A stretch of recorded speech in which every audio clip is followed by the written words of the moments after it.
Solitaire Rose Radio, episode 49. Mike Johnson of PWInsider.com.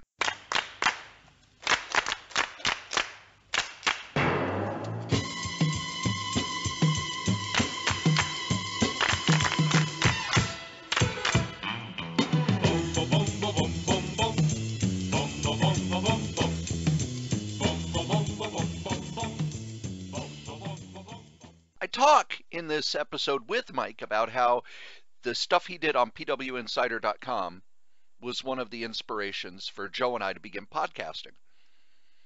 Mike Johnson is a writer at the professional wrestling news website, PWInsider.com. And many of you who aren't wrestling fans will kind of scratch your head and go, professional wrestling news? Isn't it all fake? No, it's not fake. It's predetermined is the best way to put it. They have stories. And in wrestling school, you're taught how to tell those stories in the ring. What Mike does is he finds out what wrestler is going where, what's going on behind the scenes, what's going on behind the curtain, what's going on in the business. And if you're a fan, much like with comics, eventually you want to know that stuff. I know with comics, I was very happy just to read the comics.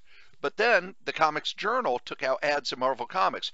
Hey, did you know what's going on with Doug Mensch leaving Marvel? Did you know what character Marvel's going to be killing in a graphic novel? You've got to find out. Buy this magazine. And I, of course, was like, what? I think as you become a fan of something, fan is short for fanatic. You want to know more and more and more. And for proof of that, just turn on ESPN. Yes, ESPN has football and basketball and baseball, and they have endless hours of people talking about what's going on. So PW Insider is like that. And there are a bunch of wrestling sites all over the internet. But the only one I go to is PWInsider.com, and I talk about that in this interview. The other thing about this interview is Mike Johnson was one of the very first people I contacted to do an interview. We have been missing each other literally for years. So he contacted me last Friday, very last minute, and said, hey, are you free tonight? Let's do it. Let's do it. And I, of course, sure, dropped everything I was doing. Called the person I had plans with, said, hey, you got to do this interview. I may not get a chance for a while. I dropped everything I was doing, got ready, did the interview. And Mike is a wonderful subject. You're going to find his stuff entertaining. We don't just talk about wrestling. There's some wrestling talk. But we talk about his love of comic books and how his experience as a comic book fan in New York City was so much like all of our experiences, even if we were like me and lived outside a town of 250 people. One of the things I ask people to start off with is, when did you get bitten by the comic book I bug? can answer that easily. That's easy. I distinctly remember being probably kindergarten, first grade, second grade, around there, and my grandmother would take me to the school bus every morning. And on the way, there was a little, I guess now we would call them like a bodega, but it was a little grocery store. And their magazine rack, for whatever reason, they carried every Marvel comic, every DC comic, and I don't know what independents would have been around at that time period, but, so it was like, what do you want today? So I got a comic every day, and when I came home from school, I could read the comic. So, I remember, obviously, Superman, Justice League, Batman, and for whatever reason, I don't know why, I always shifted towards the DC comics more than the Marvel comics, and my only theory on that as an adult looking back is the Super Friends cartoon, or maybe the Batman TV show, the Adam West show, and those were on TV. So to me, they were on TV, those are the ones I wanted to read, where Marvel didn't have a lot of that stuff, at least that I was aware of when I was growing up. So, to me, DC was the ultimate as a child, like Superman, Batman, Flash, Green Lantern, anything that was the original core Justice League, even Aquaman. Like anybody, all that stuff was the stuff that I loved the most. Anything Justice League related, anything involving DC Comics Presents, where every month Superman teams with a different character, or Brave and Bold, where every month Batman teams with somebody else. That was the stuff I liked because I was getting somebody that I knew and something fresh. So, you know, it would be Superman and Vixen, and I'd get introduced to Vixen, or Batman and Sergeant Rock, and some wacky story where Batman knew Sergeant Rock from World War II, which made no sense whatsoever. But still, we got to see this combination. And then I really loved, like, all the mystical characters. I loved the Spectre. I loved Zatanna. I thought Deadman was the coolest thing. Swamp Thing, to an extent, I really loved. This is like pre-Alan Moore Swamp Thing. Just like anything that was like mystical and magical, I just loved, because you're a kid. You know, when you're a kid, you like magic, you like dinosaurs, you like monsters, you like superheroes. So to have like a supernatural comic book was cool. And I mean, you know, when I was a kid, like the Godzilla comic that Marvel did was the coolest thing in the world. Because who didn't want to see who didn't want to see Godzilla fight the Fantastic Four? Like, that's the coolest idea ever when you're like 6, 7 years old, is the Thing trying to take out Godzilla. Who doesn't want to see that? You know, like, I'd watch that movie today. You know, to me, that's the stuff that I loved. And I kept a big affinity for DC for a long time. I don't think I've ever told this publicly, but my family knows. My family and my friends know this. Had it not been for the Justice League, I probably would have lost my hearing. And it's a strange story, but it's true. I was in 4th or 5th grade, and it took me years to figure out what the comic book was, but it was Justice League 200, which is a book that George Perez drew, and he had this amazing cover. If you've never seen it, I'm sure you could find it online somewhere, where it's all the current quote-unquote Justice League members from that time period, all fighting the original Justice League members, the original 7. Martian Manhunter, Superman, and so forth. And the rule, I just mentioned my grandmother, the rule was the comic book had to go home. Well, this comic looks so amazing. I begged and pleaded with my grandmother the entire time. Can I please take it with me? Can I take it to school? Can I take it to school? Being the wonderful woman that she is and the saint that she was, God bless her soul, she let me take it. Well, we had a test or something. I did the test. I finished the test. I handed the test in. I sat down. I pulled out my comic book, and I'm reading about the Martian Manhunter fighting Firestorm in the JLA satellite. And I'm reading. Next thing I know, it's ripped out of my hands. The teacher's yelling at me. She rips up the comic and throws it in the garbage can. Which, but wait. So obviously, I have no idea why this is happening. I have no idea what I did. I'm a kid. I'm totally confused. And I go home, and like any kid, the worst thing you want to do is face your father when you're in trouble. I was shaking in my boots as a child. And my father is a very gruff man. And, you know, he says to me, he goes, she says you were ignoring your work and reading in class. And I said, Dad, I didn't hear her. I didn't know. You didn't hear her? No, I didn't hear her. And I, you know, at that age, you don't lie to your parents. Like, you're not old enough to think, hey, I can get away with something, you know? You don't have the brass balls that you might have as a teenager when you're that young. And so he went, go to your room. And I went to my room, and I thought I was doomed, man. Like, I thought all my comic books are getting thrown out, all my toys are getting destroyed, I'm in trouble. Because, you know, back then they see things like you're writing it on your permanent record, and you think you're 50 years old, and they're going to pull out your permanent record, and you're doomed. These are the things they did to us in the late 70s and early 80s. So, whatever the time period is, my father comes in, he goes, come with me to the living room. And I said, yes. He goes, did you hear me calling you? And I said, no. My father, to this day, has the loudest voice I've ever heard in my life, where I can probably still hear my father, or think I hear my father, from 10 blocks away, and my back will straighten up if I think I hear that man yelling, just because, you know, when you're a kid, you hear that tone and you go, uh-oh, something's wrong. My father the next day told my mother, take him to the doctor. He says he couldn't hear me, and if he couldn't hear me, something was wrong. And it turned out that there was a problem with my ears that nobody caught, nobody realized, and that I had, because, for whatever reason, been reading lips. So I ended up having surgery, tubes in the ears, all this other stuff to correct it. And so that magazine, that comic book, actually ended up inadvertently saving my hearing. So, like, literally, I don't keep a lot of comic books in my office. I have a lot of stuff in storage, and I have a lot of stuff that is packed away. But it's one of, like, the 2 or 3 comics that I keep in my office, just because that comic means so much to me. And years later, when I told that story to a family member, they went out, and I didn't have the comic. They went out and tracked it down and figured it out for me and gave it to me as a gift, which to me, that's like the coolest gift you could ever get, is someone thinks that much of you and cares that much about you, you know? And, it's like, oh, and then, you know, it's still a great story even now. And so it's one of those things where, like, I'll always have an affinity for DC and the Justice League because of that. Even though no matter how many times they've broken my heart or annoyed me as an adult. I shouldn't say broken my heart.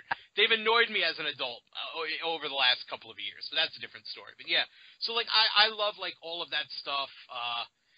All the anything that like Dick Giordano had his hands in, Carrie Infantino, and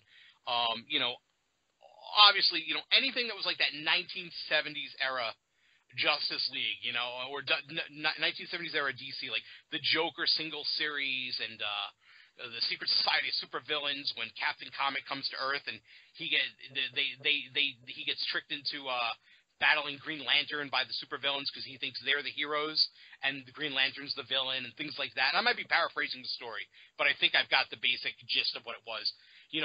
Creature Commandos and Weird War Tales and House of Secrets and House of Mystery, all that stuff.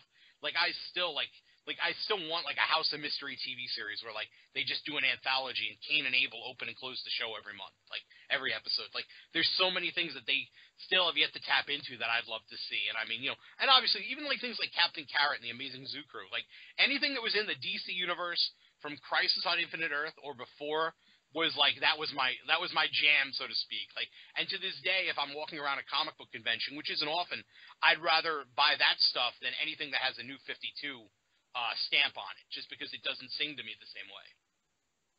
And one of the things you've talked about is on PW Insider is it was Roddy Piper who got you into wrestling. Yeah. So time frame wise, was this about?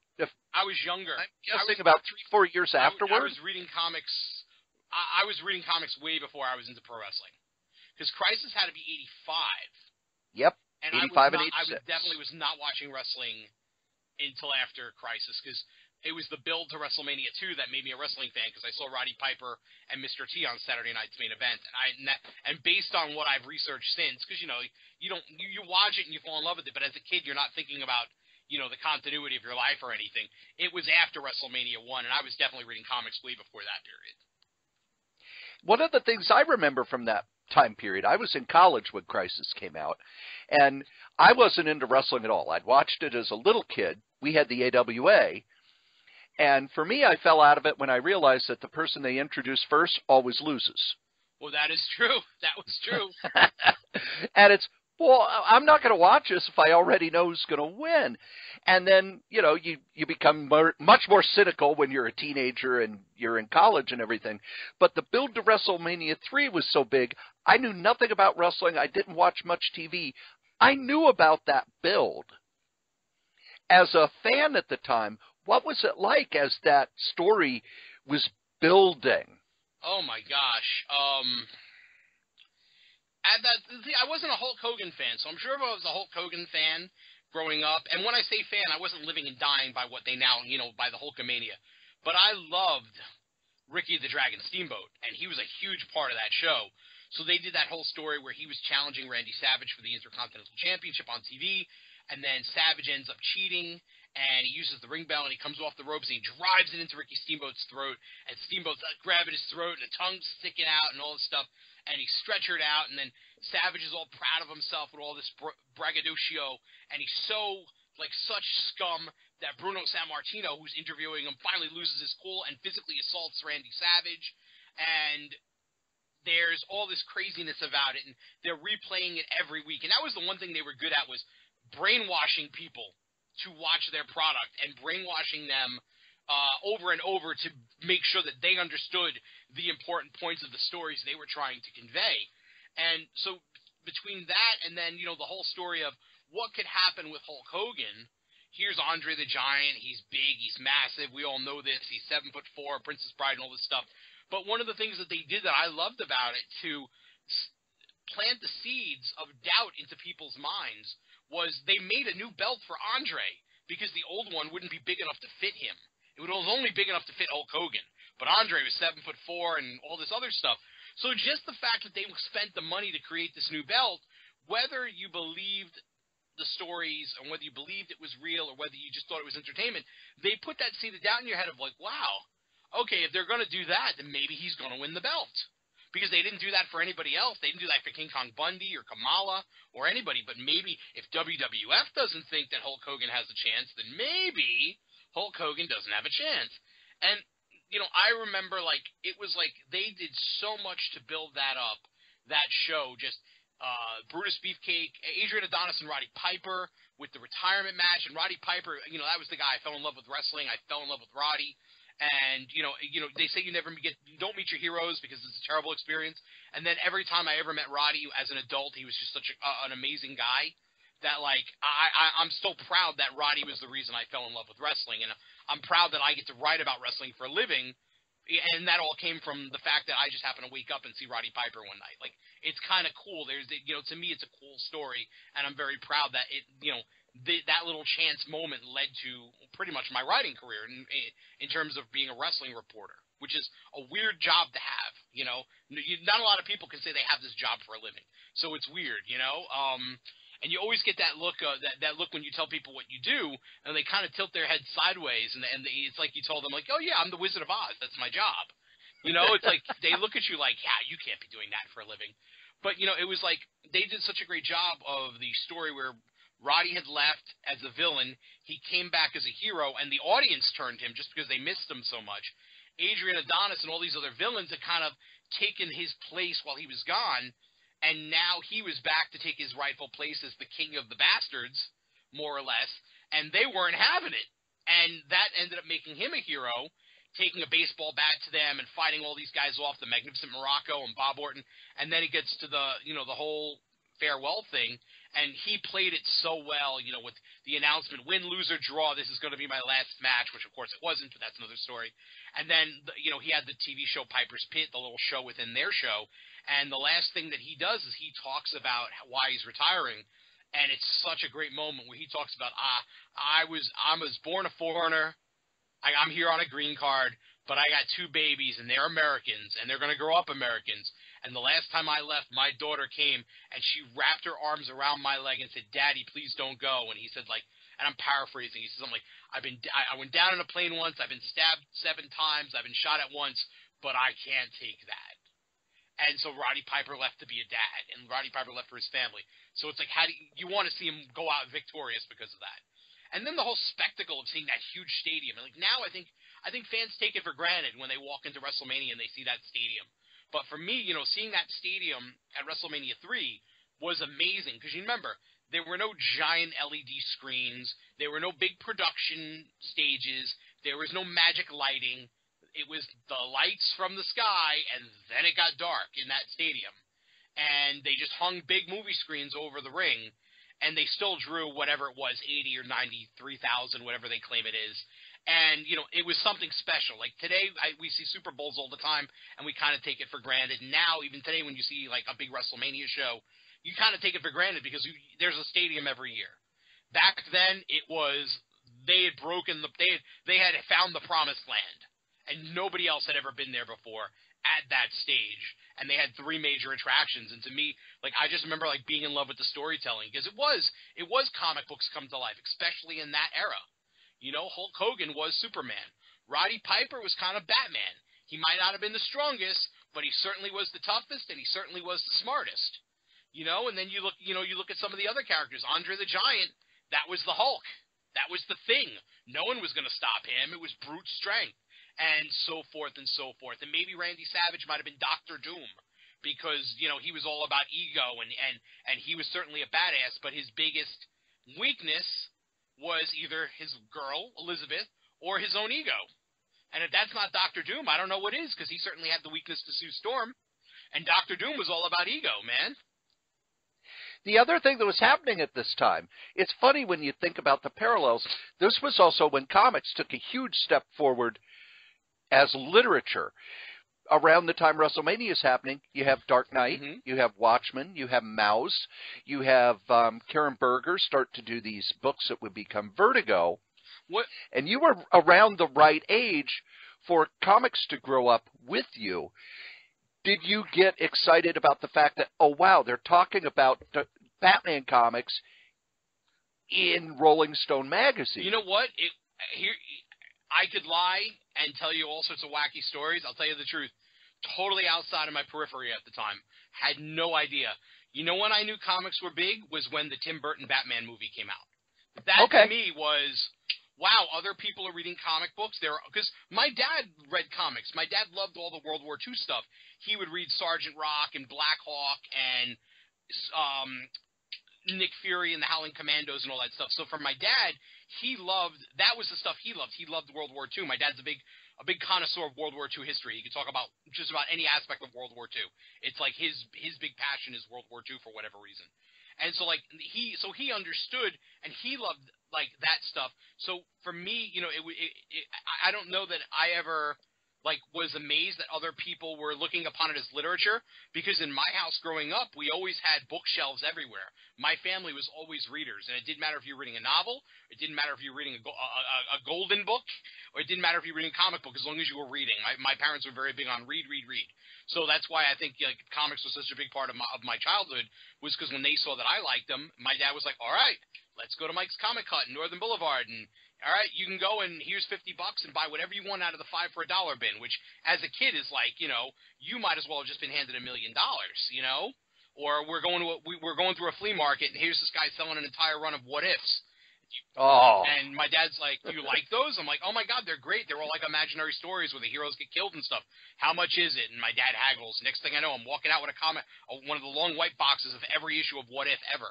Like, you know, like when it comes to stuff like that, I had a great childhood, and I really think a lot of not only the way I write, but the way I speak was influenced by 1970s comic book and vernacular. Because to this day, I'll say things like, I'm putting on my slacks, when nobody says that but me. And it's often a moment where I'll say something like that, and I'll often get ribbed by my friends, and my friends will joke about it. And I'm like, it's all because of 1970s comic books. But yeah, the thing that, when I remembered comics being massive, like I saw the Superman movies when I was a kid, the Christopher Reeve films. And to me, you know, 1 and 2 are still, like, to me, the coolest superhero movies of all time. There's been better movies, but nothing's cooler than those.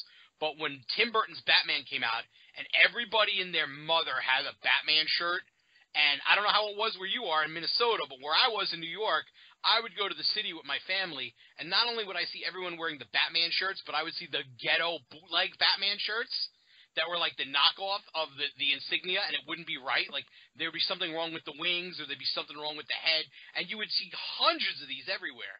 And it was so big that people were willing to buy like the bootleg shirts in the mall for $10. And I could not envision that there would be this huge bat phenomenon. Like, you know, obviously I knew Batman was on TV, but I didn't live through the Batmania of the 60s. I wasn't born yet. I wasn't born to 74. So, like, that to me was when I really realized, like, other people were caring about comics. And Watchmen, I never, you know, it's weird. Like, I knew it was coming out, and I knew it was out at the time, but for whatever reason, I never picked it up when it was a monthly series. Later on, as I got older, I read that as a trade paperback and was blown away by it because, you know, the Ted Kord version of Blue Beetle's my favorite character. He and Booster Gold have always been, like, my 1-2 punch of when I discovered them over, like, the Crisis era and afterwards, they became, like, my second generation of guys that I loved. Initially, it was if you were in the Justice League, you were cool with me. Phantom Stranger, Elongated Man, you were all cool with me because you were in the JLA. But once I saw... Well, hold on. If you're going to tell me that Vibe was cool, we're going to have words. All right, I'm going to tell you right now. When Justice League Annual number 3 came out, and they moved the team to Detroit... I thought that was the coolest thing ever. I'm not even up front. I loved Vibe. I loved Hank Haywood as Steel because I had already read the old Steel books starring what we would later find out was his grandfather. And I loved Gypsy. I always liked the Martian Manhunters. Now the Martian Manhunter was going to be a regular character. Who didn't love Sue and Ralph? Like that, they were like, you know, that was like, you know, mom and pop. Who didn't love them? Like, I still would like to punch Brad Meltzer in the mouth. I mean, I don't mean that literally, but I mean, I loved Identity Crisis, and it's a great book. But to do that to that character, one, it was the most appropriate character to do because there's not one person in the world that ever hated Sue Dibney. But two, how could you not be pissed about that and remain pissed about that? But yeah, I liked now remember, I'm young. I liked the Justice League. I didn't like Vibe. So what you talking about, Mamacita, and breakdancing and all that. But I thought the character was cool as long as he would have taken the stupid neckerchief off. I like the vibrations and the sound. Like now, the current Vibe is different. with the whole, they have like the Flash version on TV where he can vibe through dimensions and all that. That's a little different, but to my vibe, Cisco Ramon or Paco Ramon, he was Paco. That was my vibe. And when he got killed, I was heartbroken. And then when Steele was murdered by Despero, I believe it was, I was even more No, it wasn't Despero. He got killed by Dr. Ivo's androids. It was Dr. Ivo who killed him. And then later, you know what it was that pissed me off? Later on, Despero attacks, and he finds Steele's body and, like, rips it apart. And, like, it's like, oh, now they're never going to bring him back. But, like, as a kid, I didn't know any better. They were still the Justice League to me. It was just a different Justice League, and obviously it didn't work because it didn't last very long. And, they rebooted it with Legends and all that. But I loved that whole era. I really sincerely did. Because Vixen was in it, and I liked Vixen. I'm very excited to see her live-action version on Arrow when that pops up this season. I liked Steel. I liked Gypsy. I love the whole Martian Manhunter Gypsy relationship that later evolved because she became like the substitute daughter for the one that he lost on Mars. Even though it's not the same character, I'm excited. I'm happy there's like a version of Vibe on the Flash because I like the Vibe character. I'd love to see them come back and do something like the coolest thing when they did the Convergence, that piece of garbage, was that they did a Justice League Detroit book. I mean, I got a whole stack of Convergence issues that I'd love to use as like my barbecue grill lighter fluid one day, but that was a waste of time and money. But I still like the fact that there was a Justice League Detroit book and that they did something with it. I don't know, maybe I just like, in wrestling, I always appreciate the guys who work hard and never get appreciated. I probably like those characters the best too in comic books. I think that's why I like Ted Kord, because Ted Kord, at the end of the day, he's smarter than Batman. He's got more courage than Superman. He's just a regular guy, and he never got the respect for being as good as anybody else until he was dead, which happens in life a lot. No one appreciates anybody until after they're gone. And, I'm still waiting for a legitimate reboot of the Ted Kord character, because I love that character so much. One of the things you've talked about on PW Insiders, you did some time, and I want to put it that way because you've talked about it as not being a lot of fun. You did some time in the entertainment industry. You know what? It was fun getting in, but in the end, when you don't believe in the people you're working for and you're working 18-hour days because you're living in New York and working Los Angeles hours, and you don't have a social life, and you are seeing things that you personally are opposed to, and you don't have the power to change them, there's one or two things that are going to happen to you as a person. You're either going to change and become a person like the people that you don't like, and you're going to allow your morals and your sense of worth to be ruined just for the sake of, I'm working in this industry and maybe one day I'm going to make money, which is why I think a lot of people in that industry go cuckoo.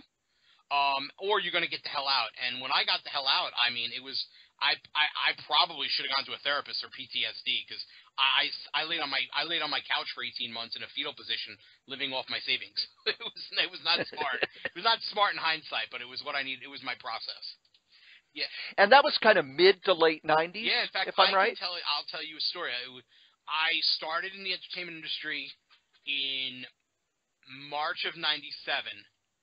By the end of that year, I had already left one place, and I was working for another firm. And this person would later go on to be nominated as an Academy Award director. And at the time, he ran a management firm that he owned, and we had a client named Nebuchadnezzar Wright, who was in the first Blade film. And I went and saw the Blade film. He had seen it at the premiere. I went and saw the Blade film that it came out. I came back, and I said, and again, listen. Somebody's going to hear this and go, oh, he's so full of garbage, no one cares. Like, he's just lying. But I literally walked in and I said, that is going to be the future. It's going to be superhero movies.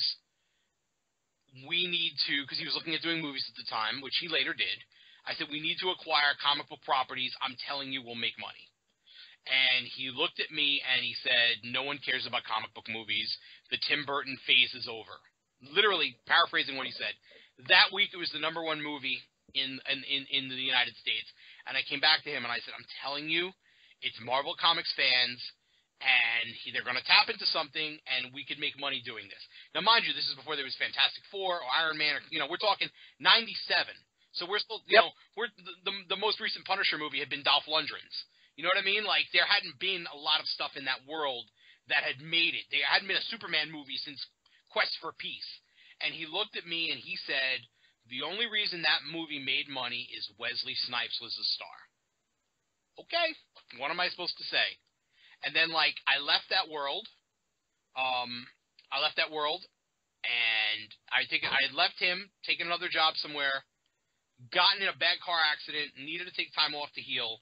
By the time I took time off to heal, I didn't want to go back there in that world, just for myself. And there's parts of me at times that regret it, because I see how many cool films are out there now. And to me, like, seeing that there's new Star Wars movies, like, and knowing, like, I was in that world and I could have maybe sniffed a little piece of that, or had some sort of part in something there, even if it was like trying to get a client into a film, or being able to parlay that into writing or producing. Because my whole goal was to eventually parlay management into producing something, something, whether it was a documentary or something. I wanted to produce. This was my way to get in. And then just, honestly, that world broke me. It was a brutal world. A lot of people lied to each other. The person that I worked for lied, and I didn't like being tasked with lying to people. And when you're not making money and you're living off your savings because you can't get your paycheck on time, you got to eventually say, what the hell am I doing here? And that happened. Then I went to another place that was a smaller firm, and they had, like, no stroke whatsoever. So I went from, like, I was reading every major motion picture script 6 months before it was released, to a year before it was released, to begging people to put actors in commercials. And it was sort of like, what am I fighting for? Why am I still here? And it wasn't the right fit for me, and I got out. But there were times I look back now, like, I saw Iron Man the first time, and I went, somebody finally nailed it. Like, they finally made a movie that not just comic book fans will go, that's my Iron Man, but everybody was going to fall in love with. Because for a long time, that wasn't the case. You might have had Fantastic Four, and it was okay. And I don't knock those movies, because I think they at least captured the relationship between Reed, Sue, Johnny, and Ben the right way. But the actual stories and Doom and the special effects, Galactus is a cloud, things like that, like, they didn't click the way that you needed them to make them a lovable story for the ages. A lot of these Marvel movies, especially the Captain America movies, you look at them and you go, they're great movies. But at the time, like, I look back and I go, man, how different would life have been if he was like, really, tell me more, It makes you wonder, but who knows? I was just a small cog in a machine at that point that was not a big machine, and maybe it would have been all for naught anyway. But man, I love my life now, and I have no regrets. But I do shrug my shoulders and go, man, that would have been interesting to see what would have happened. Maybe I would have been able to make a Ted Kord movie. One of the things you've talked about is how you knew in fourth grade you wanted to be a writer. Yeah, true. I think a lot of that had to do with comic books. I was going to say, now, did you ever get into, I want to write comics? Because you're in New York City. And I've told the story a few times. When I was in college, I actually got in touch with people at Marvel, and they said, you want to be a comic book writer? You need to move to New York, you need to be an assistant editor, and you need to show that you can hit deadlines, because if somebody misses their deadline and we need a book within 6 hours, it's going to be somebody who's already in the office. Right. And I, of course, it's like, I can't move to New York and starve to death. I'm a small-town farm boy. But you were there. I was there, and unfortunately, even though I knew that these companies were in New York, at that young age, the idea of, I'm going to go to DC Comics and knock on their door and get a job, or try and get a job without going through college or anything like that, not knowing how that world works. And obviously, looking back, I probably would have at least had as much of a chance as anybody else who walked in off the street. But it wasn't in my periphery. It wasn't in my, it was like, you might as well have told me, oh, by the way, you could have made a left and went to Narnia and met Mr. Tumnus. It was not in my periphery. I never would have thought it could have happened. Like, and today I kick myself because I'm like, man, I was in New York every day. Like, from the time I was 17 on, I was in Manhattan every day. It could have happened. But like, it was never in that word, just never occurred to me. Like, had somebody said something, I would have been like, oh wow, what a great idea. Maybe I can do that. But it was never stated, therefore it was completely outside of my line of vision. I was about wrestling, and I was wrestling and school, and then when I left school, it was like, get a job and live And then I was lucky enough to parlay that into falling into a job in the entertainment industry as an agent's assistant. So I basically did what you said, just not for the comic book world. But also, one of the things you did around that time as well is you started going to this this wrestling stuff that was in Philadelphia. Yeah. That changed your life. It did, in a ridiculous sense. Now, one of the things I'd like to know is, how did you find out about Eastern Championship Wrestling? Okay, so at the time, we're talking early 90s, tape trading is in vogue. And for those of you young kids who have no idea what I'm talking about, let's say today you go on your torrent sites, which I don't say anybody should do because it's illegal. You should pay the producers for their content. And you go, hey, I have this show. I will trade you for that show. Well, that's what the cool kids, or I guess the nerdy kids, were doing back in the day, and we would sit there and dub videotapes for each other. And I had a friend in Philadelphia, and I would tape the local NAWA TV show, which was a small little indie group, and a small little group called IWCCW, and I would tape 4 hours of TV, and at the end of the month, I would mail it to them, and they would mail me 4 hours of ECW. So I always knew what it was. And then I never thought about going, because in my mind, Philadelphia was a long way away. I remember saying to my father when I was a kid, like, hey, WCW Halloween Havoc's in Philadelphia, can we go? And he's like, Philadelphia? That's like 12 hours away. Now, mind you, Philadelphia is like an hour and 45 minutes with no traffic. So maybe, I've never asked my father this, maybe he was thinking Pittsburgh, or maybe he didn't want to take his son to a wrestling show that started at 7 o'clock on a work night. I'm guessing it's the latter. But yeah, so like in my mind, I always thought Philly was far away. And then what happened is they did a show, and for those who aren't big wrestling people, this will mean nothing to you, but I'll make it quick. Beautiful Bobby Eaton, who was in WCW, and Arn Anderson, who was in WCW, who were guys that I loved growing up, who did not get to see a lot of live. I saw them a couple of times, but mostly on TV. Were coming in, and they were going to be in a tag team match with Terry Funk, who's one of my favorite guys of all time, and Sabu, who I had become completely obsessive with and absolutely loved, and would go out of my way to watch everything this guy did at the time because he was so revolutionary in what he did as a performer. And so I went to that show with a friend, and the next that I was just going that one night. I had a great time, and before the main event, they announced next month Terry Funk and his brother Dory Funk are going to team in the United States for the first time in 11 years. Blah blah blah. And I thought, wow, that's really cool. I could get to see Terry and Dory Funk together. I saw them in the WWF on TV. I never got to see them live. That's kind of cool. So I got a ticket to come back the next month, and I said, I'll just come to that show. And the main event of that show ended up being Sabu against Mick Foley, at the time Cactus Jack. And I don't know how it holds up on tape because I haven't watched it in many years, but it was this amazing brawl, and there's this moment where Sabu hits Cactus in the head with a bottle. And that's not why I went back. But Sabu collapses in one corner, and in the opposite corner, Cactus Jack, Mick Foley, collapses in the other. And half the building in this converted bingo hall in Philadelphia on a Friday night at 11-something at night everyone's on their feet. Half the building is chanting, Sabu, Sabu. At the same time, the other half is chanting, Cactus, Cactus. And it's none of this, Cena sucks, let's go Cena, back and forth. It's the same chants over each other. People were that into the moment that wanting to see these crazed warriors pull themselves up that I sat there in the front row and I said, this is amazing. Because I'd already felt like it was like going to CBGB or one of these like dirty little clubs that I would go to see rock bands in the city in Manhattan. And I was like, I got to be here. This is amazing. The electricity is amazing. So I just kept going back every month. And from going back every month, I ended up meeting the man who's still my boss to this day, Dave Scherer, and just drunkenly walked up to him and said, I'm going to write for you. I'm a good writer. And he just probably, to be honest, he probably blew me off and was like, yeah, you think so? Go ahead and email it to me.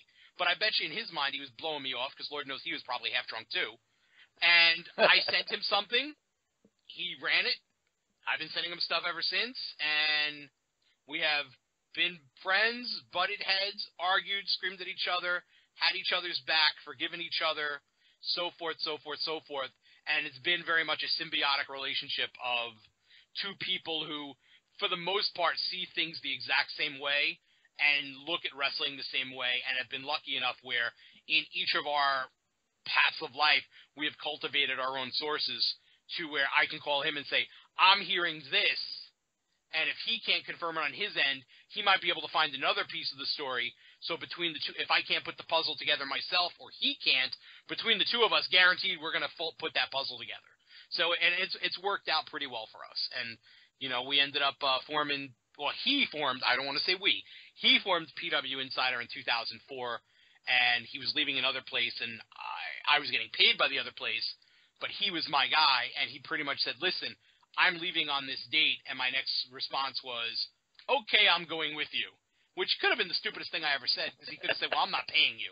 But to be honest, I still would have went with him anyway, just out of respect and because he always had my back. And it's worked out from there. And I just celebrated my 12th year writing about wrestling full time, where like nothing else but that pays my bills and my mortgage and stuff, which still scares me because, you know, you still have that fear of, you know, you never know what's going to happen. You know, you could have a hot comic book and it could be canceled one day. You know, you never know. Well, the X-Men was canceled for a while, and everybody seems to forget that now. Dude, Marvel Comics canceled Star Wars.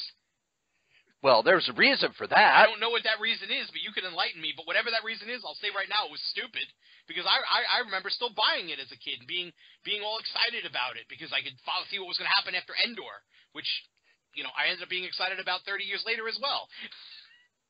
The last issue for Marvel that made a profit was issue 100. And they canceled it at issue 107. That's right. They let it play out to the end of the.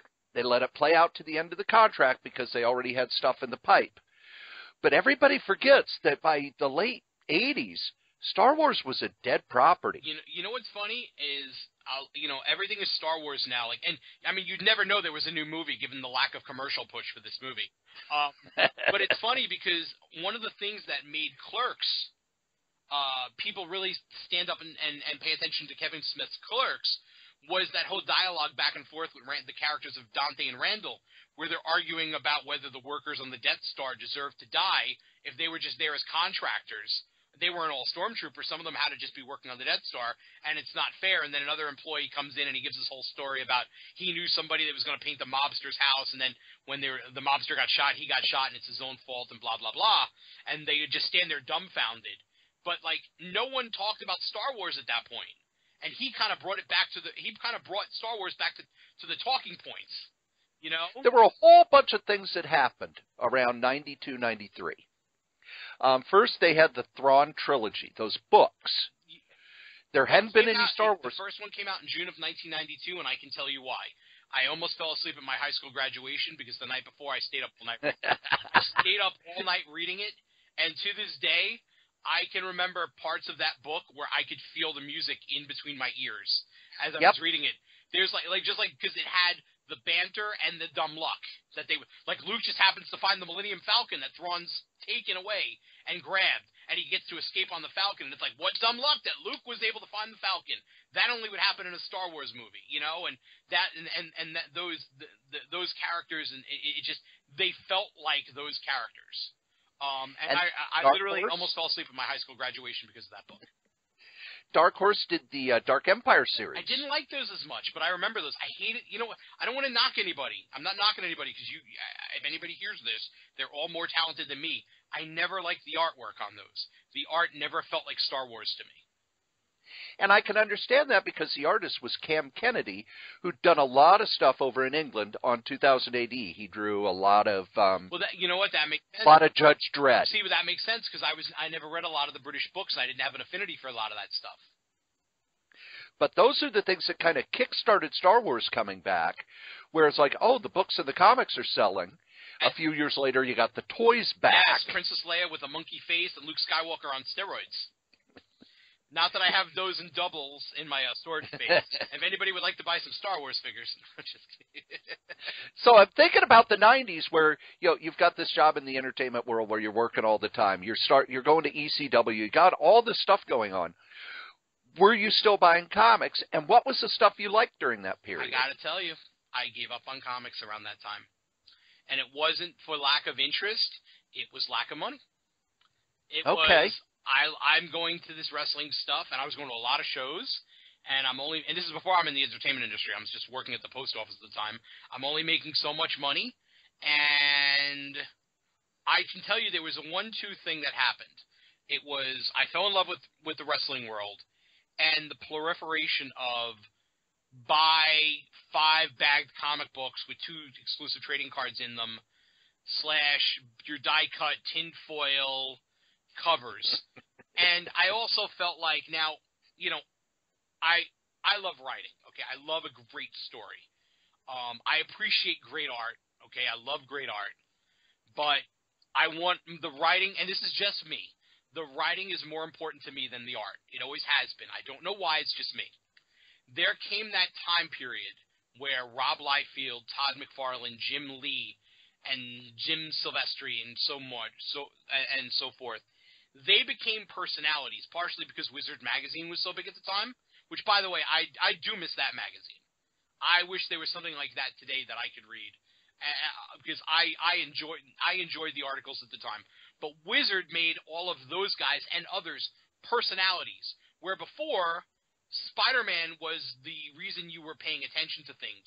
You might have had your diehard fans who went to the conventions and knew who Jim Shooter was and Marv Wolfman and all that. But the average person who was like me, I was just reading things for characters. I was just a kid. I wasn't trying to learn who all these people were, or the subtext behind things, or the private feuds and all that. I'd learn about all that stuff later when I read the Untold Story of Marvel Comics and sat there with my mouth open for reading this 400-page book. To me, I was about the characters, and there became a time period where the big guns, big pecs, big boobs being drawn all over the place, and the art was now more important than the stories.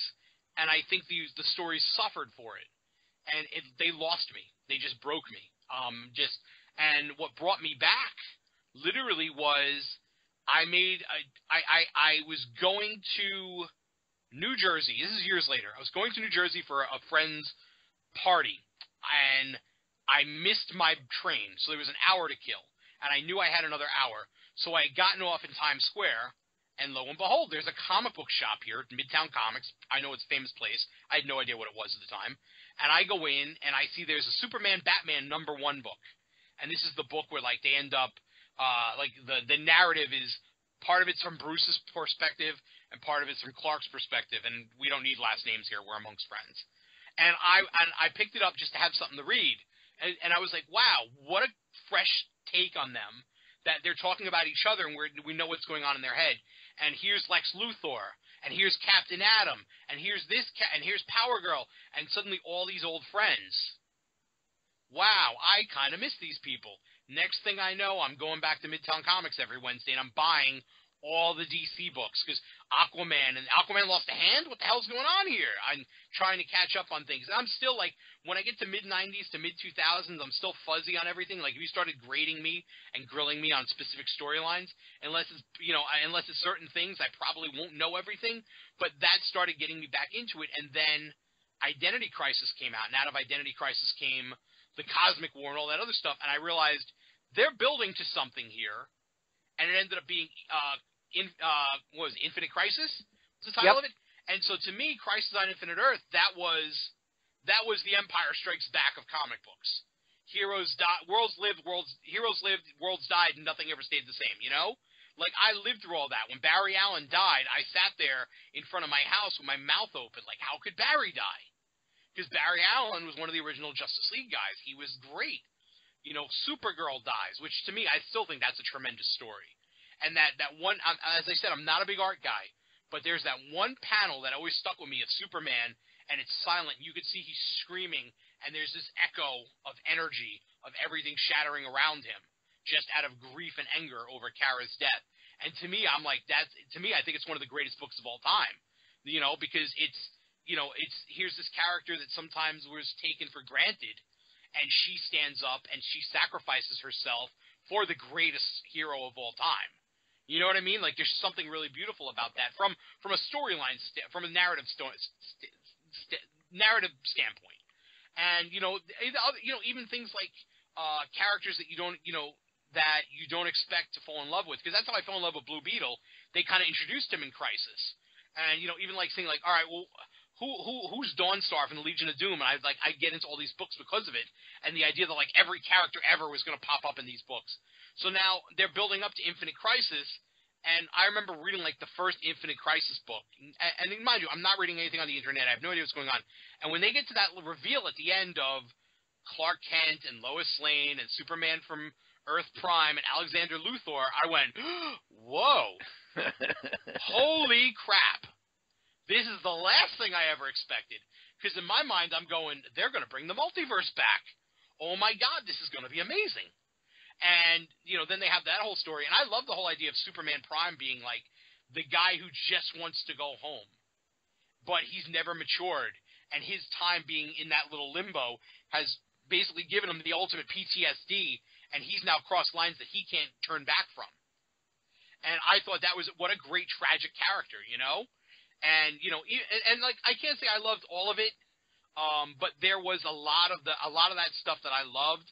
And then the countdown, where, now we're doing the countdown thing, and suddenly Booster Gold, who I always loved, now he's not only being featured, but now we're finding out the tragic side of Booster Gold of here's this guy who's the master of time and space, but he can't do the one thing that he wants to do the most, and that's save his best friend.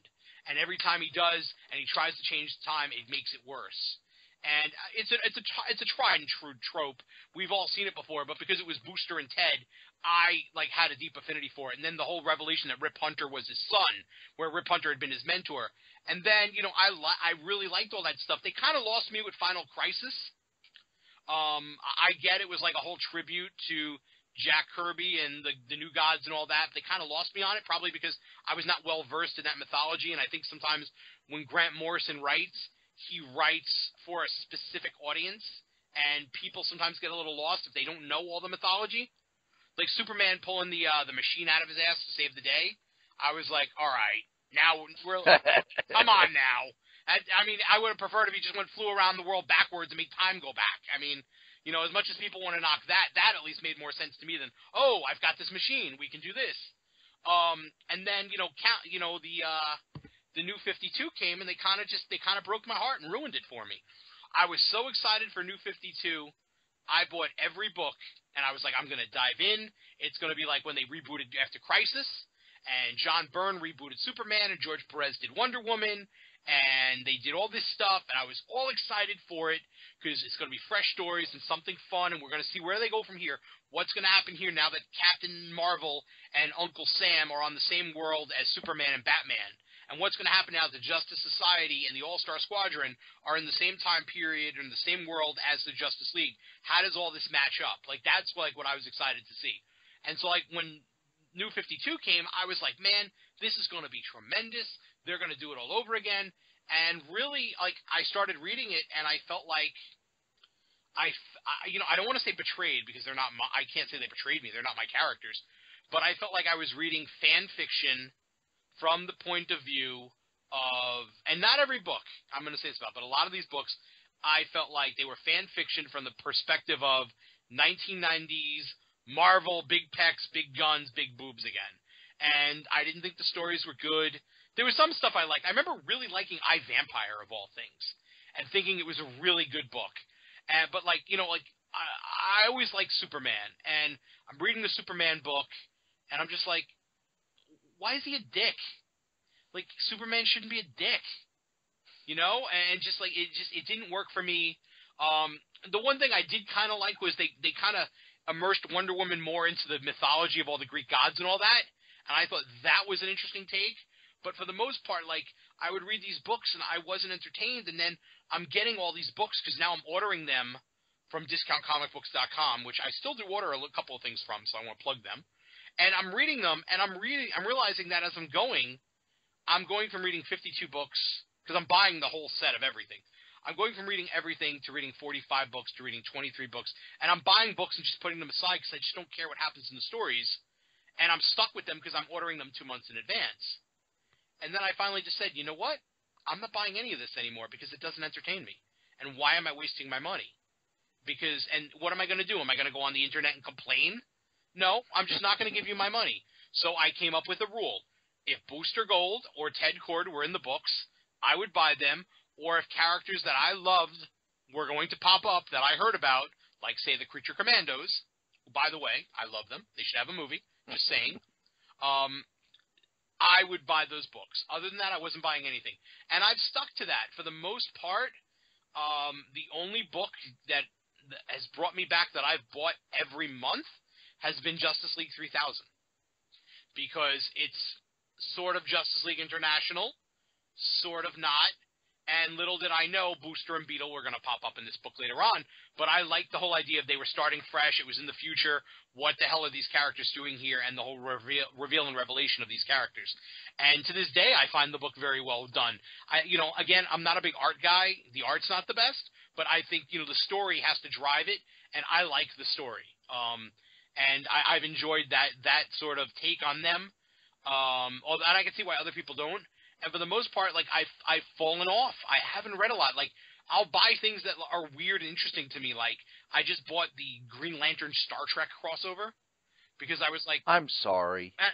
Well, it was what it was. It was what it was.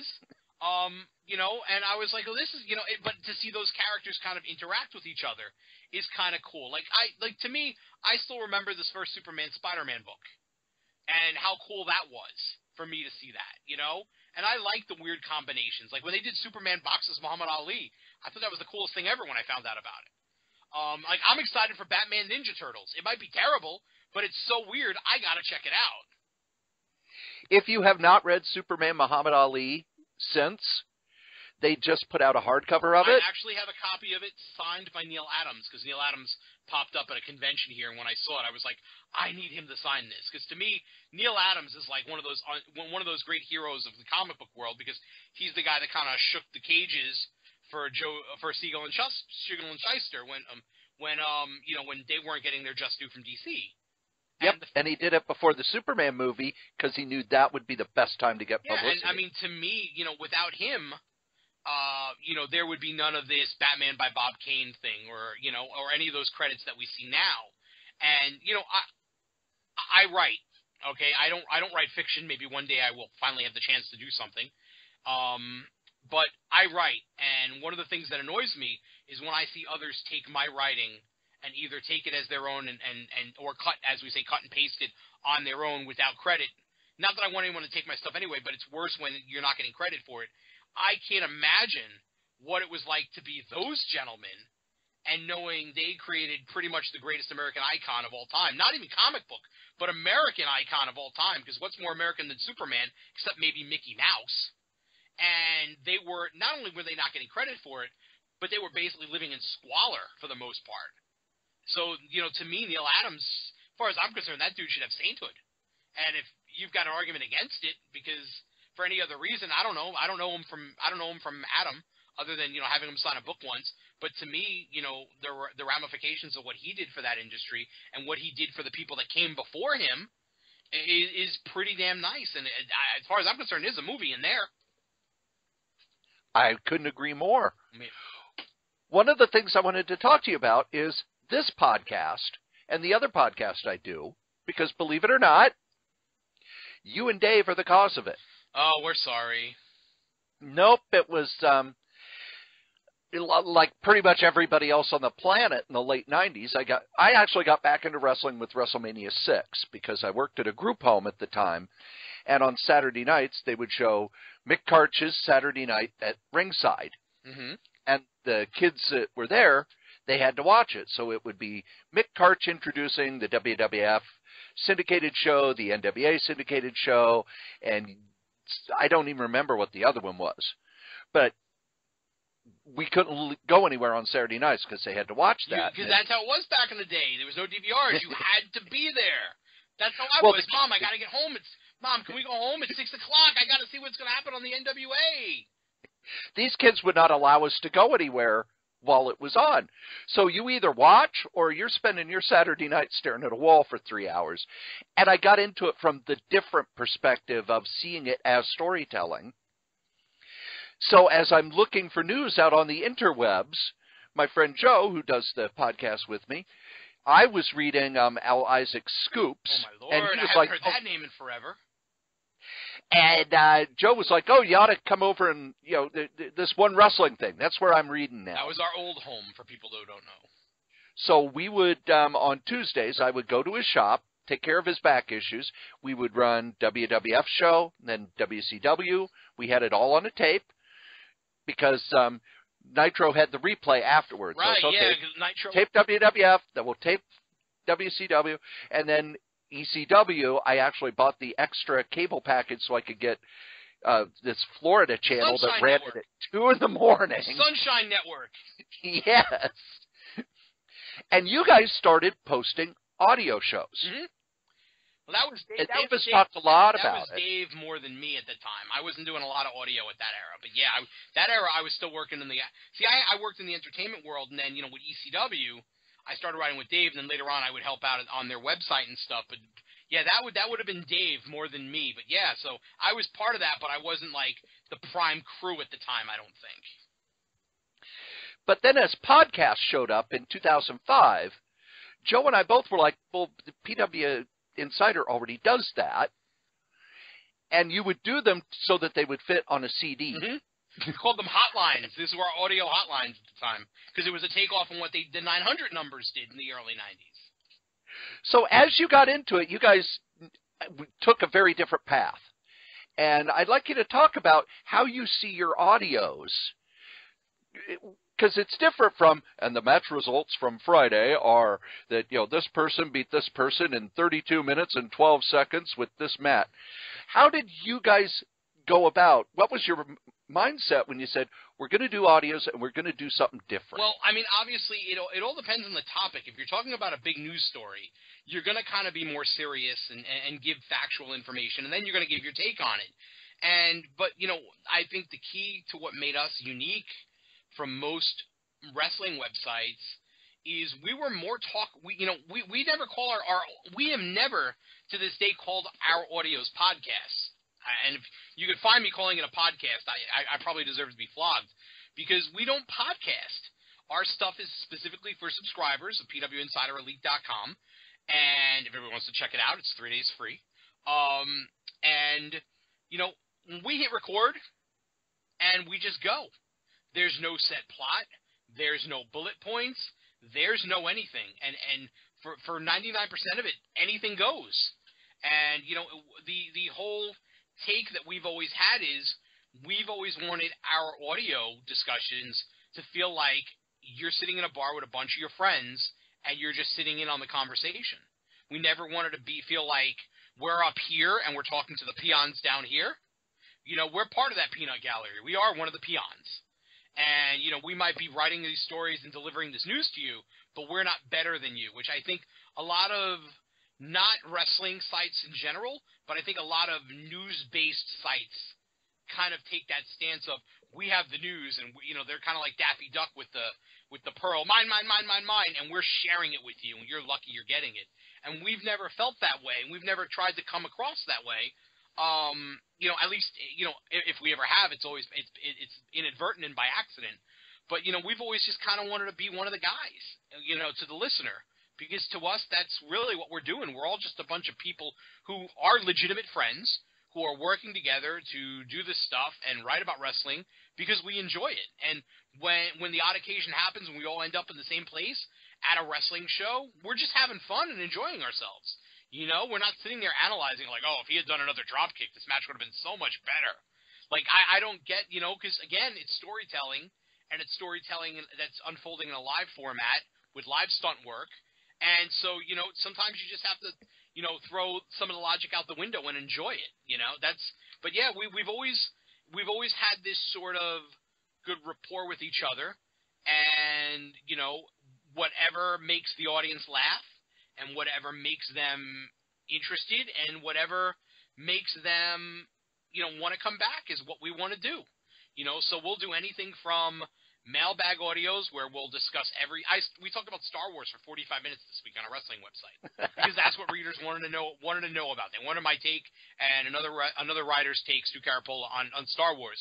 So we had like this 45-minute deal on Star Wars where I gushed my heart out about how important it was to see the movie and what I loved and what I hated. And trust me, there are some parts of that movie I viscerally hated, although I loved the entire roller coaster because I felt like I was 3 years old again. And sometimes it'll all be about a specific show or a specific time period in wrestling or a specific personality. And sometimes we get on the air and there ain't a lot of talk. There's not a lot to talk about. So we just end up riffing on each other and telling old silly stories of shows we went to. And, we I probably do between 1 and 3.5 hours of audio a day. So, I mean, you know, I kind of look at it like we're live radio, just the listeners aren't hearing it until the radio station presses play. We've never looked at it as it's a podcast and it's being kept for later consumption and we're going to clean it up and edit it out. We're duct tape and spit. We are, you know, that's who we are, man. It's PW Insiders, duct tape and spit. It's for the fans, by the fans, and it's a mom and pop organization. We live and die by people spending money with us. If people don't buy the comics, the Star Wars is canceled by issue 107. People not buying it. Same thing with us. If people aren't buying, then we're in trouble. And thankfully, you know, we just celebrated our 12th year, so I guess we're doing something right, and hopefully we'll be able to continue to figure it out. And I've been telling people every time they ask about wrestling and wrestling news sites, I tell them I've been with you guys since the first week because the stuff you did on your previous site was so good when you started your own site, sight unseen, you know. Well, thank you, sir. You are a saint. We're taking sainthood away from Neil Adams, and it's going to you. But I think it's when you build up a reputation for entertainment, when you build up a reputation for giving people more than they pay for, they won't think twice about, oh, yeah, I'll follow you here. And you guys talked about how you kind of got that from ECW because you'd go to the ECW shows. I would go to the ECW shows, and at the time, you know, don't be jealous because I know tickets are way more expensive now. But at the time, I was paying $20 for a front row seat. And I was walking out of there feeling like I got $150 worth of entertainment in those 3 hours. So that literally was my mindset when this website started, and I was going to make the plunge here and see if this could be my career. Because I gave myself a year. I had a year to live off savings, and if this didn't work by the beginning of January 2005, I had to leave. Because I wasn't going to, you know, what was I going to do? Move back in with my family? You know, live in the basement? Like, you know, you gotta have a life. You gotta live for yourself. And so, like, you know, but I had that mindset of, if people are paying, I think at the time the rate was $4.95, and if you got that rate in the beginning, you were still locked into it to this day, for the month for the elite subscribers. And my feeling was, if they paid $5 a month, I wanted them to feel like they got $100 worth of entertainment that month, or $100 worth of content. And Dave would yell at me because I'd be up to 3-4 o'clock in the morning, go to bed at 4, set my alarm at 8, and I was back at it. He's like, "What the hell's wrong with you? You got to sleep, boy." And I'd be like, no, I got to keep pushing. And, I mean, it worked out for me, but, you know, it literally that inspiration came from ECW where, hey, I went expecting this, and I got this and much more. You know, it was kind of like, you know, when you would buy the DC Comic Book Presents, and in the middle there's a preview of the preview story for the new Teen Titans. And it's like, wow, you got way more of your money than you expected. That's kind of what I wanted to give everybody every day. So as we wrap this up, one of the things I want to ask, a lot of my listeners are comic book people and everything. But I've got people who watch wrestling and are interested in wrestling. And some of them, I took a very dear friend of mine. I'd known for 17 years. She'd never seen a wrestling show, to a Ring of Honor show. Is she still your friend? Oh, yeah. Okay. Good. But that story could have got very dark very quickly. Well, the problem was they were doing a TV taping, and then it's, we've done our 3-hour show. Now we're going to do an hour-long thing for the DVD. And by the end, she's like, does this ever end? No. Ever? You're not the first person to tell me that. When they go to a show and they're like, wait, it's 5 hours? But for people who are interested in wrestling but aren't really fans yet, what sort of stuff out there right now do you recommend they watch? For wrestling? Wow. Yeah. I love Lucha Underground because it really is like a comic book telenovela come to life. And you've got everything from undead guys to an assassin who murders people to a guy who turns into a dragon. I mean, it's so weird and wacky that like it's great cult camp entertainment in that B-movie Robert Rodriguez sort of vein. Like, if you name it, it's in there. I love Lucha Underground. WWE NXT, I think, is really the best sort of introductory product for somebody right now. For those who don't know, that NXT is sort of where WWE's younger stars who have yet to become big national mega superstars are while they're being sort of groomed and nurtured. And that show airs on the WWE streaming network. And There's just great athletic wrestling, and the storytelling is less cartoonish and less campy and less written for the masses and less pop culture, and perhaps more gritty and rock and roll and the athletics, and it's more for a more discerning adult fan. So I really enjoyed that, especially the women's stuff. And then, I like Ring of Honor. Ring of Honor has had its ups and downs over the years, but I think if you want a really great in-ring wrestling product, Ring of Honor gives you a great weekly TV show every week. And then, the fourth one that since actually there's two more we'll talk about. Since we're talking about comic books, there's a group out of Pennsylvania called Chikara, Chikara, and they are a comic book come to life. And they have had everything from a colony of wrestling ants to Vikings to time travel using a DeLorean because somebody was sent back in time because he was hit with a spinning back fist so hard that he was sent backwards in time and he needed to be rescued from the limbo of time by two guys, 3.0, who found a DeLorean. And they returned just in the nick of time to save Chikara from the brink of destruction and bring it back to life. It's very much the storytelling of comic books is very infused in its DNA. Both in the covers of the DVDs of the shows, the names of the shows. I mean, there was stuff that was very influenced by Watchmen at one point in terms of the artwork and the names of the shows. And the guy who runs it, who performs under the name Mike Quackenbush, I can't get more wrestling than that. He is a true fan of the genre, and he has done everything he can to bring different fantastical elements to pro wrestling within budgetary concerns of Chikara.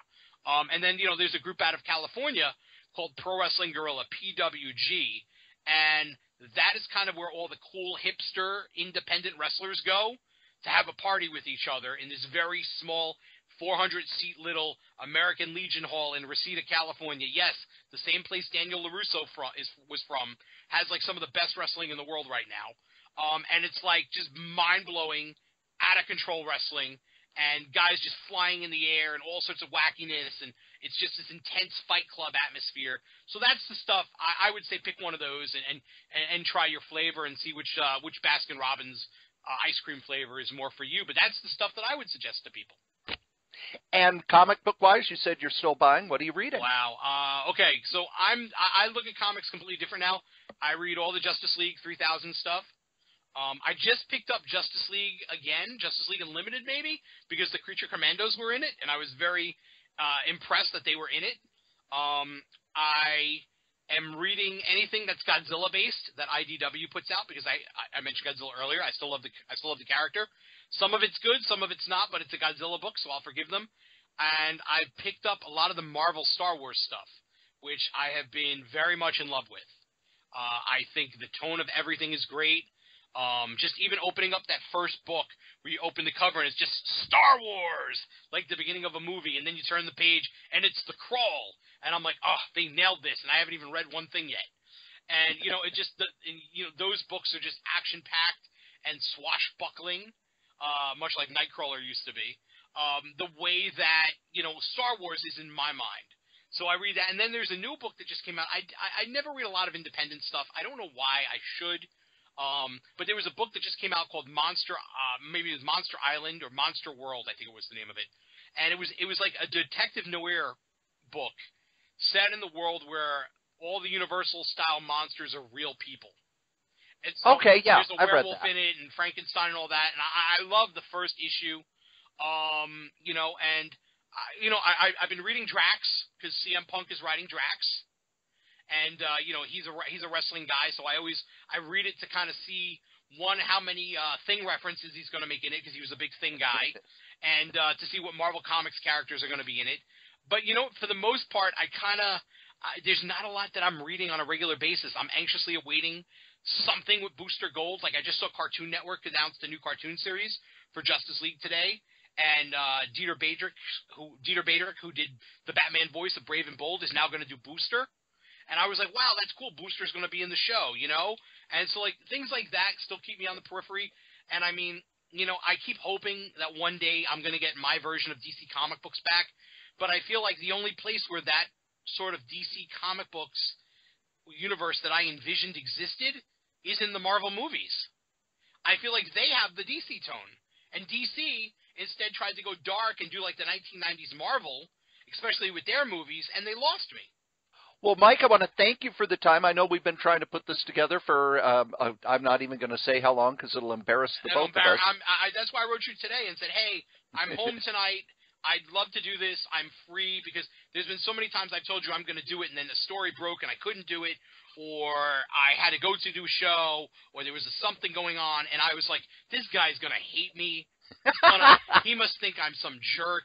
Oh, sure, he's got time to do all this audio on PW Insider, but he can't come on my show. And it was never the case. It's just I'm a complete idiot, and my time management is never, ever something that can stay. My time is I'm all over the place. Like, even before we started recording, there was a big story that broke that I was researching and calling people in England and writing different people in a wrestling company because one female wrestler got angry at another female wrestler. This is not part of the show, by the way. And attacked her in a locker room and ended up getting sent home from the tour from England to go back to the United States right as they were about to tape like 4 hours of television for international TV, I might add. So now... And I would also like to point out how ironic it is, because there was a wrestler a few years ago who was sent home from a European tour and would drunkenly tweet out, see, I'm still in England, people are driving on the wrong side of the road, and he's peripherally involved in this. Yeah, he is. It all comes full circle. You know what's interesting about that is, I won't say the gentleman's name, but at the time he had like pretty much kind of taken my reports and tried to shoot them down.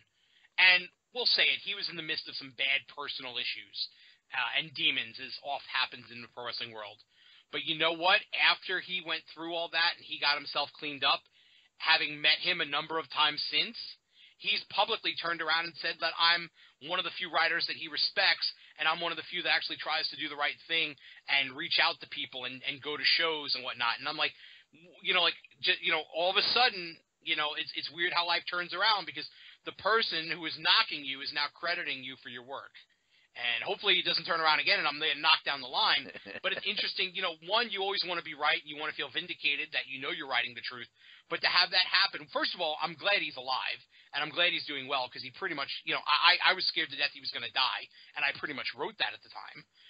But the fact that he's turned around and at least, he's humble enough to say, you know what, you do a good job, which he probably, if I was him, I probably would have given me a dirty look for the rest of my life and not cared to ever speak to me ever again.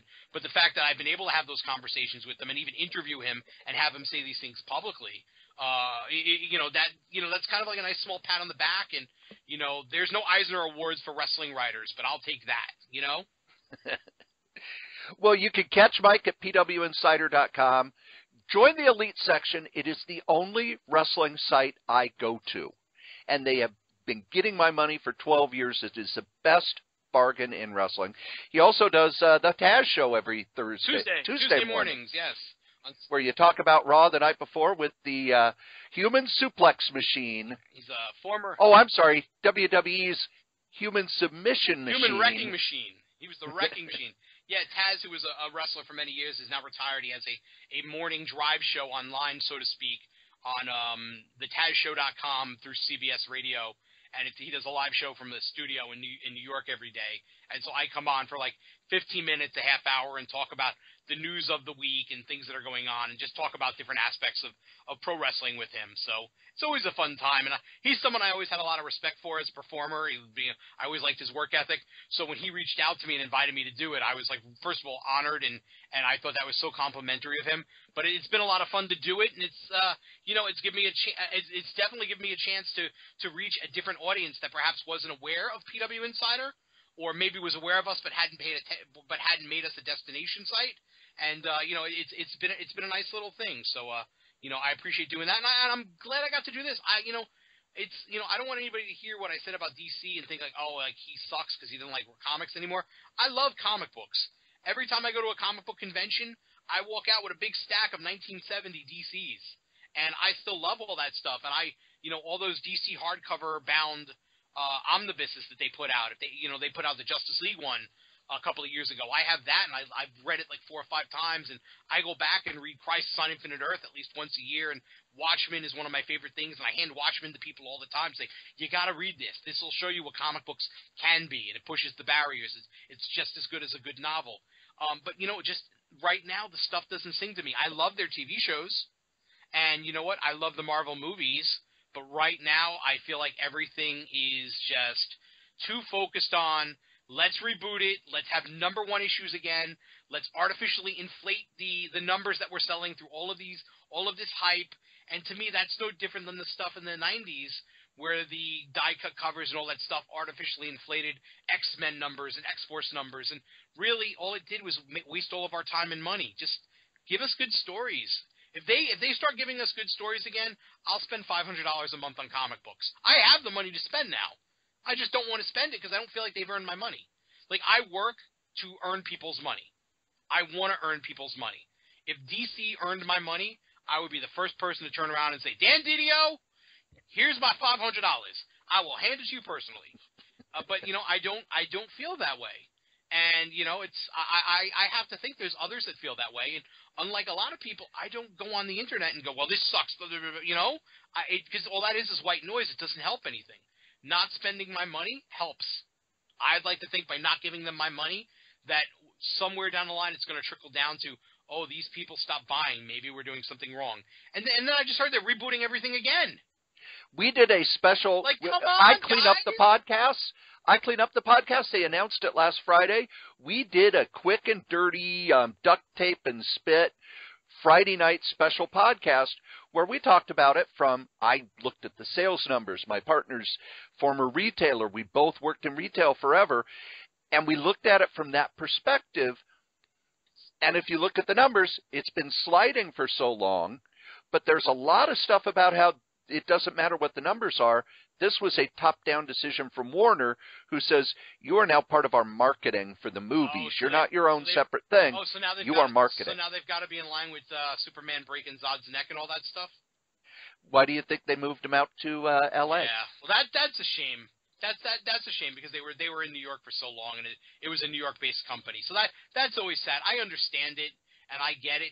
But at the end of the day, you know what? Hollywood log lines and Hollywood people saying, I think we should do this because the focus group says this, that's not going to end up creating a great story for the audience. And Marvel, for whatever their faults are, they have been able to put together a great success rate for movies. And I'm sorry, I like all the Marvel movies. I loved the first Avengers. I think it's the most perfect comic book movie ever. And when I watched that movie, I felt like I was on a roller coaster. The way I felt like as a kid, I was watching Raiders of the Lost Ark or Star Wars. I think it's that great of a movie. But DC, for whatever reason, has not been able to capture that. And they didn't capture it with Superman, the Man of Steel movie. I sat there waiting for something to happen, waiting for some sort of logic to kick in. And I remember just not liking it. And then watching Metropolis get destroyed and feeling like I was watching just like a Superman, like it was more like destruction porn than a great superhero fight. And it didn't work for me. It didn't click for me. And then, I knew this movie failed when I know, sorry for the spoiler here, when he snaps Zod's neck. How many years ago was it? I think we're fine. When he snapped Zod's neck, and this father was with his son next to me. We're talking the first showing at IMAX, the first night it came out. This father is with his 9-year-old son next to me, and the kid turns to his dad and says, that was stupid. Why would Superman kill somebody? When a 9-year-old kid says that, I don't care what your focus groups are, I don't care how many Hollywood bigwigs are, but when a 9-year-old kid looks at Superman and says, why would Superman kill? Your movie has failed. Because now you set the tone of, well, if Superman kills, then why doesn't Batman? And that makes the Batman no more better. Excuse my English. That makes Batman no better than the Punisher. And these guys all have these codes of honor. And you know what? It doesn't work. Wonder Woman snapping Max Lord's neck. Okay, she's a warrior at the end of the day. As shocking as it was, I get it. But the whole point of that was you crossed the line. For Superman to cross the line, and I'm sure it's going to be a plot point going forward. To me, especially in the first movie, it doesn't work. And You know, I haven't had high hopes for Superman Batman at all. I don't like the casting. I don't like the look of it. It looks too dark and dreary. It looks like Watchmen meets 300. And to me, that's not Superman. Superman's full of hope. Superman's the guy you all want to aspire to be. You know, you can have a dark Batman movie, but Superman's got to be the light shining through those dark clouds. But I got to say, I watched that DC Comics special with Kevin Smith. The Wonder Woman footage looked very interesting to me, and she looks like Diana Prince. And the Suicide Squad made my eyeballs pop out.